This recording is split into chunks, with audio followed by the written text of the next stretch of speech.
Welcome to Satsang. It's such a joy to be together with you all. As usual, we'll begin with a question that's come in advance from our online audience. And then we'll open it up to any questions that anyone here might have.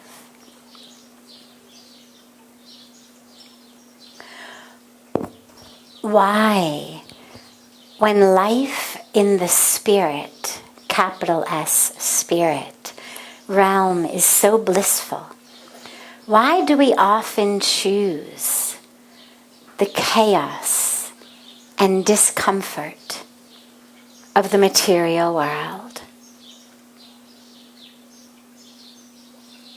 Why, when life in the spirit realm, meaning the spiritual world, why, when life in the spiritual world is so blissful, do we often choose the chaos and discomfort of the material world?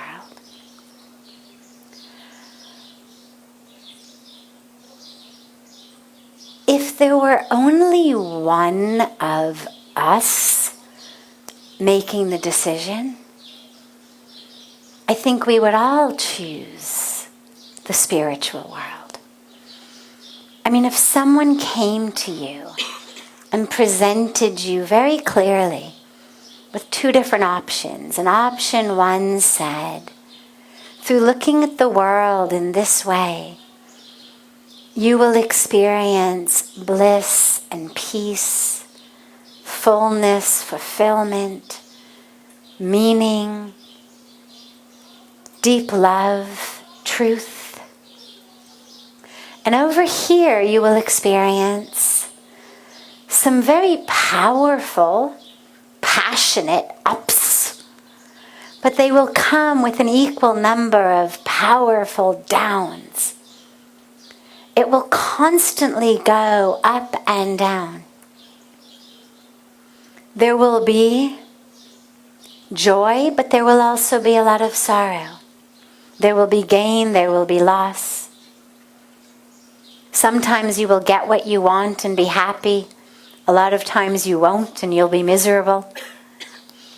Well, anyone in their right mind would obviously choose door number one.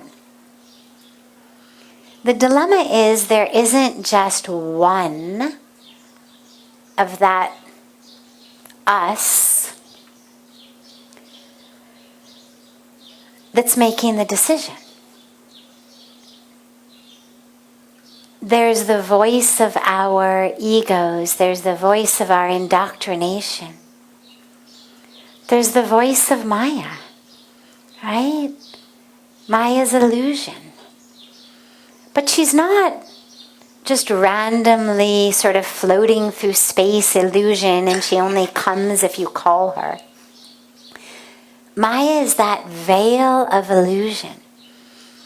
That very alluring, attractive, and sticky veil of illusion that when she wraps herself around you, you start to actually think she is your face and she is the world.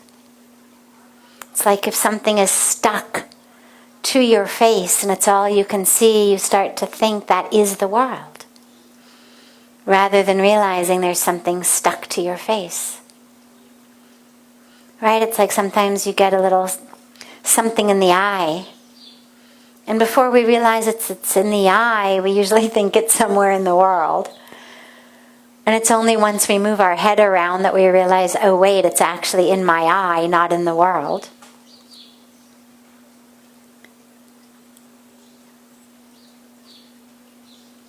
So we've got all of these different us's.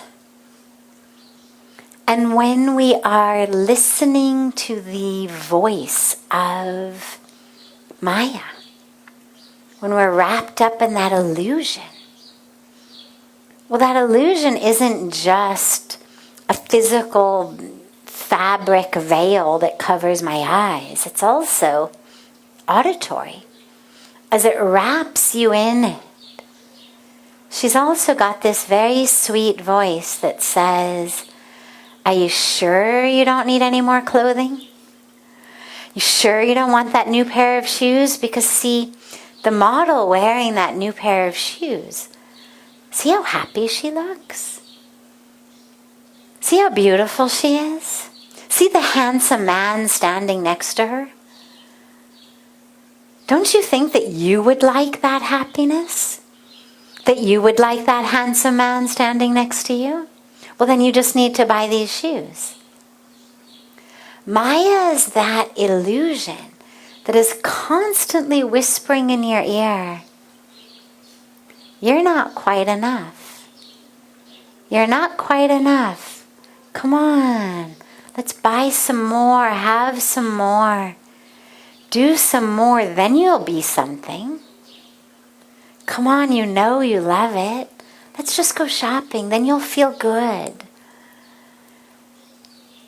Maya's that voice constantly telling you, you know, you're too fat, you're too skinny, you're too old, you're too dark, you're too pale, you're too stupid, but you know, if you just owned more things, life would be better.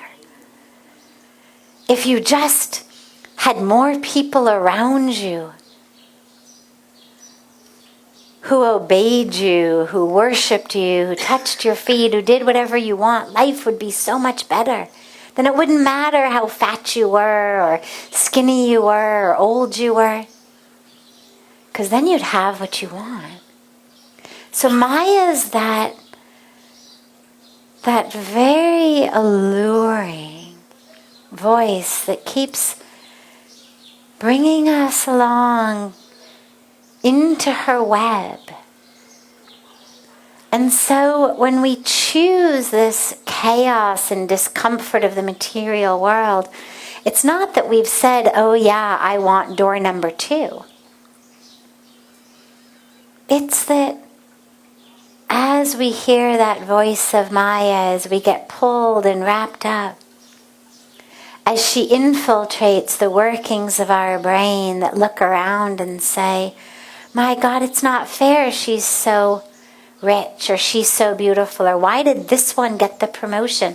I should have that, because that promotion is what's going to make me happy. That promotion is what I need. That promotion is what lies between me and fulfillment. Gotta have it. So Maya's like the friend that your parents always warned you about, right? We all, when we were growing up, had a friend or so that our parents are like, don't hang out with this one. Because your parents could see much more clearly than we could when we were young who was going to lead you in the wrong direction. And maybe we thought that person was exciting, rebellious, you know.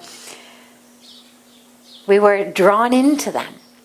But they were the ones our parents always said, don't hang out with them. Because they knew. They knew what would happen if we got sucked into that web. So this is what happens with Maya, with the illusion that keeps telling us, you don't have enough. You're not rich enough. You're not powerful enough. You're not popular enough. You're not beautiful enough. You need to do more. Get more. Have more. Be more in your life. You're not enough. So we turn to the material world. First of all, we believe Maya. And so we start to see ourselves as matter.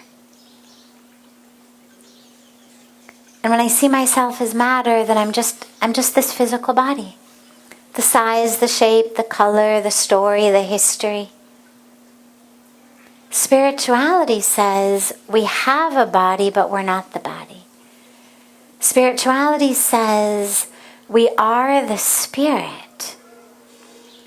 And there's no place that I end and you begin. That spirit that flows through me flows through you. This chaotic material world says, I am matter. You are matter. My matter doesn't weigh the right amount. It's not the right height. It's not the right shape. It's not the right color. And we get sucked into that illusion because of Maya. And of course, Maya is everywhere. It's that, as I said, that voice in all of us. But in case by chance you managed to free yourself from the inner voice of Maya, all you've got to do is open a magazine, drive down the road and look at a billboard, turn on your TV, scroll some social media. And it's like all the faces of Maya, all over again. Click here, buy now. You need this, you need that. Ah, you want freedom? Become the Marlboro Man. Smoke these, you will be free. I mean, it's insane. But you look at advertising. You look at these advertisements for, back in my day of looking at ads, it was the Marlboro Man, and it was this guy in the middle of the beautiful middle of nowhere nature, just you and Mother Earth, your horse, and a pack of Marlboros.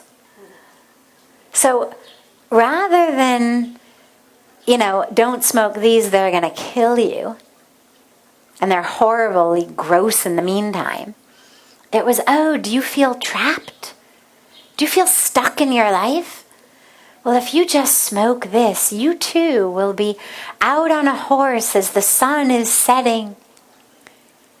These days it's become cars. Car commercials frequently are like you in the car in the sunset. Maybe alone, maybe with your loved one and the top is down. But it's a symbol of how insidious Maya has become. That now it's being co-opted into all of our advertisements. Oh, you want freedom? You feel stuck? You feel suffocated?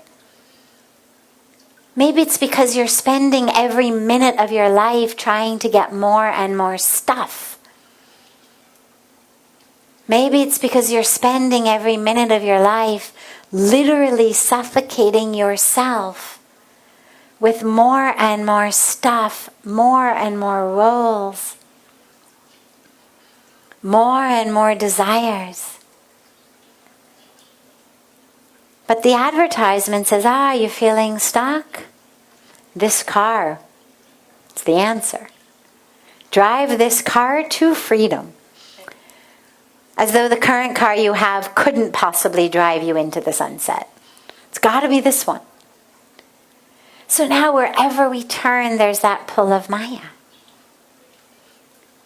So don't blame yourself if we find that we're constantly choosing this material world of chaos and discomfort. This is the nature of the mind when it is wrapped up in Maya. And this is why we have spiritual practices. There's energies in the world, and there's an energy of Maya.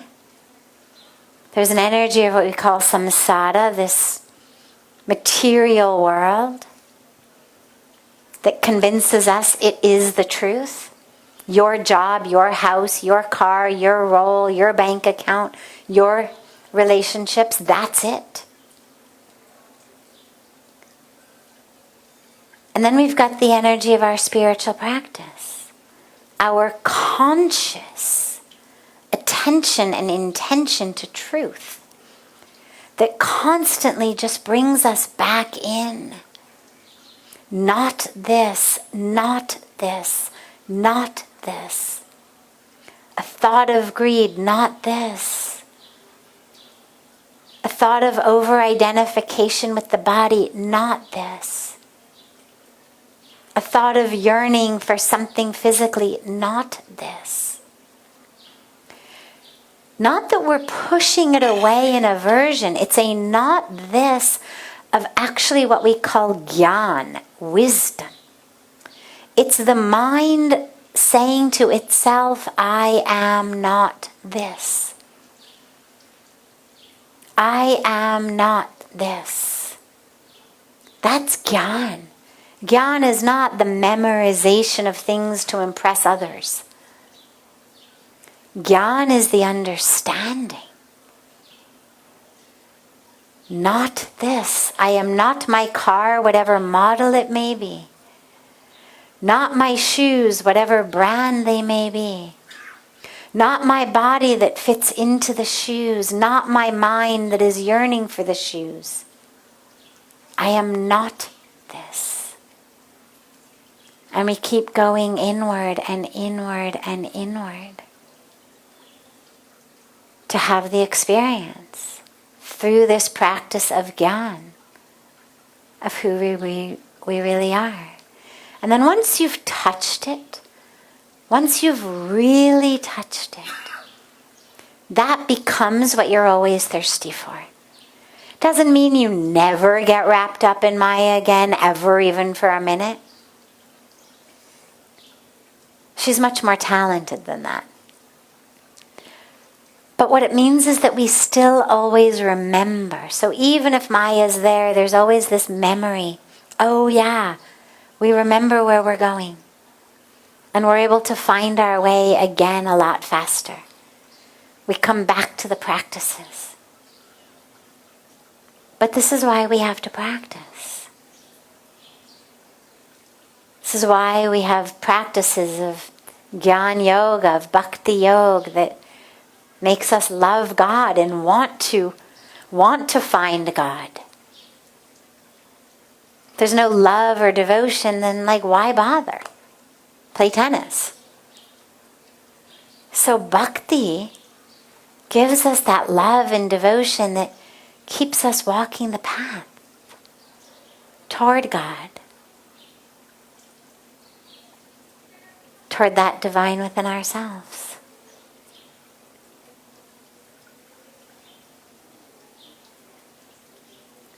If there are any questions that anyone here has, I would be happy to take them. Yeah. Yes. What does it mean to look at life the way it is? What does it mean to look at life the way it is? Well, it means looking without attachment to changing it. It means looking at it without judgment, really seeing it as it is. But of course, then it gets a little more subtle because the question becomes, well, what is it? Right? So on the one hand, I could say, well, I'm looking at life as it is. This is my hand. Okay? It's a 50-year-old hand. I can look at it and I can say, wow, it's 50. I'm getting, a bunch of wrinkles on it. My hand. 50-year-old hand. That's as it is. Free of the delusion that I'm still an 18-year-old girl. Free of the delusion that somebody's going to, pay me to become a hand model for something. And yet, is that really life as it is? If you look at this hand under an electron microscope, not with my two eyes, but you stick it under an electron microscope, what do you see? You don't see wrinkles and veins. You see energy. You see whirling electrons. You see space. So this is energy. Well, energy is never born, right? We've got that in all of our laws of physics. Never created, never dies. It's just energy. Everything today is energy from the Big Bang. So if I look at life as it is, I could say, this is the Big Bang. It's another way to look at life as it is. Another way to look at it is, this is matter. It's matter. It's made up of atoms that are energy and matter. It's got 5 fingers. It's a good tool. It writes things. It holds things. It does things. It holds someone's hand, hugs someone, feeds me. But it's not me. It's hand. I'm not hand. There's no identification of me as 50 and hand. I was never born. I will never die. I'm soul. I'm spirit. This is just... Here's a flower in my hand. So, am I this flower? Well, how do you know that? How do you know I'm not this flower? Well, because this flower's got a pretty short lifespan. Right? I was here a long time before this flower came into my hand. I'll be here a long while, by God's grace, after this flower is no longer in my hand. So we get that this flower isn't me. Why do we think the hand that holds it is? I'm no more the hand that holds this as I am the flower it's holding. I just am connected to the hand for somewhat longer than I am connected to the flower. It's merely a matter of amount of time. But looking at life as it is would say, I'm soul, I'm spirit, I'm using this constantly changing energetic experience that we call a body in order to experience the truth of who I am as I fulfill my karmic duties, my dharma, and recognize that soul, that spirit of who I am. So that's also a way of looking at life as it is. And it's fun and very deeply powerful and enriching to kind of go from channel to channel. It's not that one is right and one is wrong. On one level of existence, this is me. Here I am. On another level of existence, I am formless,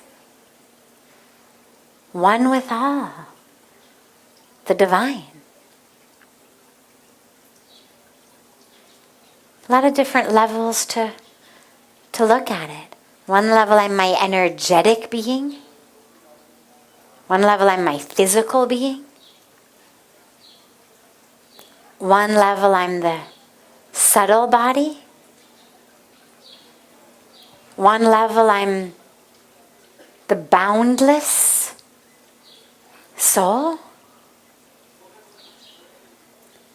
So it's a beautiful practice to kind of allow yourself to keep changing the channels and experiencing the different aspects. But remembering ultimately that in terms of the eternalness of the truth, you are soul. So looking at life as it is we are soul, co-creating together this experience of world in which we are going through a variety of karmic packages to remember that we are soul. And you can go back and forth between subject, ground, subject, ground. It's like looking at a wave on the ocean. You can see it as a wave, you can see it as ocean. See it as a wave, see it as ocean. And just allow yourself to have that fluidity of vision. Because it enables you to move through this world, enjoying it, loving it, connecting to it. But it also enables you to remember you aren't this world. And to have that more eternal, you could say, experience of life.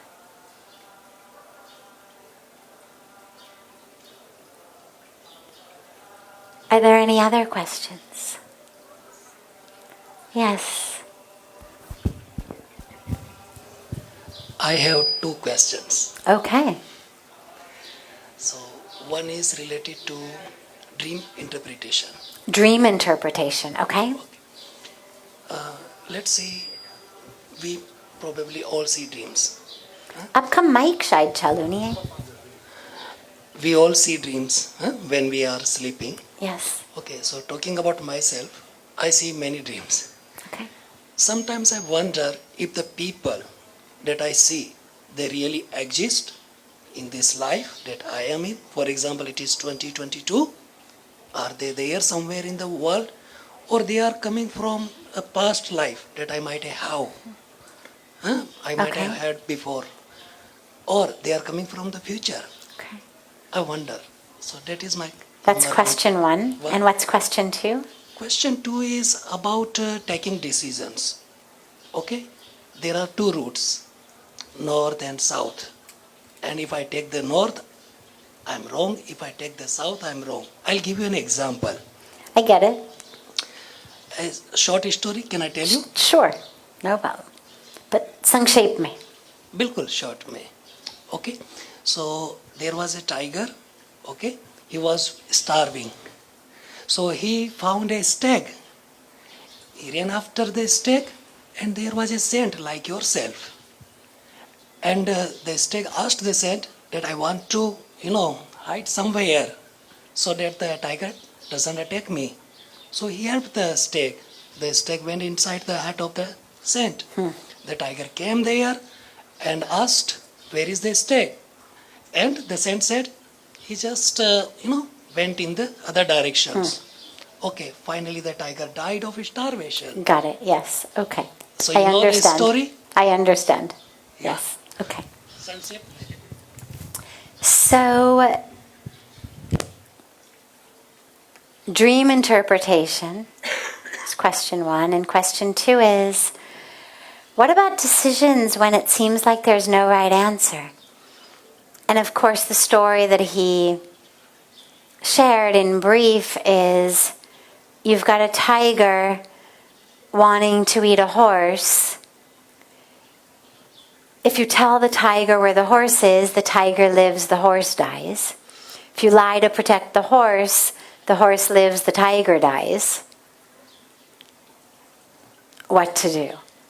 So first with dreams. That which we see in our subconscious, in our dreams, come from a whole variety of different places. There's not just one place. In neuroscience, in the science of sleep, it's believed that in dream sleep, what we call REM sleep, that the mind is consolidating memories, experiences of the day, that it's filtering out that which we don't need. So much happens during a day, but we're not going to hold on to all of it. When you think all the things you saw today, did today, well, a year from now, do you really need your mind to be cluttered with what you had for lunch today? With some random person you saw on the road? No. But yeah, you do want to remember how you felt in the arti. You do want to remember satsang. Maybe you had other experiences today you do want to remember. So it's believed in neuroscience that REM sleep enables the brain to filter out that which we're going to hold on to from that which we don't need. It's also a place where that which is going on in our subconscious arises. You watch a TV show before you go to sleep, you can be sure you're going to dream about the people in the TV show. It's just standard. This is why all of the science of sleep says, for God's sakes, whatever you do, don't watch the news before you go to sleep. Don't watch violence, upsetting things before you go to sleep.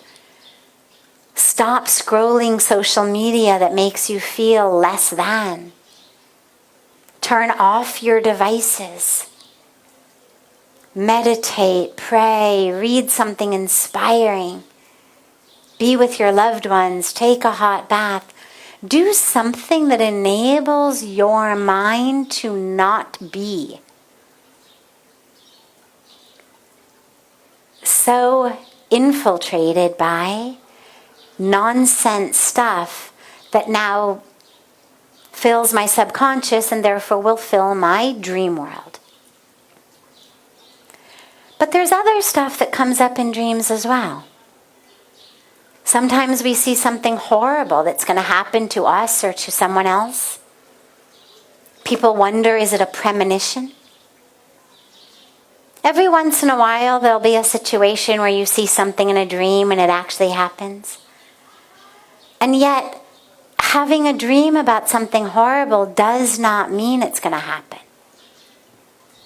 It's also said that karmically, because you've seen it in a dream, you may have freed that from happening in reality. That let's say, in the world of karma, this person you love is going to have an accident. Now you have a dream that they have an accident. Maybe you've been doing a lot of sadhana. You've been praying. Something that's giving you a little bit of extra spiritual shakti. Some extra blessings, power. You have a dream that they have an accident. Well, far from thinking that that dream is a premonition, in many cases that dream is the karmic fulfillment. So now they don't actually have to have the accident in real life because they've had it in your dream. Now you ask about people. Do they exist? Probably some of them do. Probably you're going to have dreams of people who you work with, neighbors, friends, family members. Maybe you have dreams about characters you see on TV. It's okay, be quiet. Characters you see on TV. They don't really exist. I mean, they exist in the TV world, but not really. They're just actors. Maybe there's made-up people. All of it. Don't worry about that. Dreams are a beautiful window into our subconscious. So it's interesting to look at them and to just get an understanding of where your subconscious is. What's going on in your subconscious? It helps with insight. It helps with personal understanding, personal growth. And then in terms of this decision situation, so in your story, you are envisioning that we are really the ones with the power to give life to the tiger or life to the horse. And this is that great illusion that Lord Krishna dispels in the Bhagavad Gita to Arjuna. When Arjuna says, I can't fight, I'll kill them. Bhagavan Krishna basically says, oh really? Oh really? Since when have you become the one who decides who lives and who dies? Since when have you become the one with the power to take life? That's not you, that's me. And in the same way, recognize, of course, that yes, we have to act according to integrity, according to our values, our ethics, our spiritual precepts. But also to recognize that ultimately, all of nature is not in our shoulders. Especially a situation like this. Most of us would tend to vote for the horse. In the same way that when we watch, National Geographic movies and the lion is running after zebras, we always vote for the zebras. I mean, it's just natural. I've never met anyone who's like, yeah, get him. And you'd worry if you did.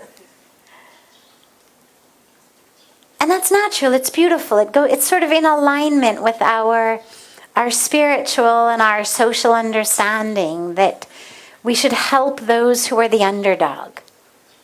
We love it. We love it when in football games, boxing matches, the underdog wins.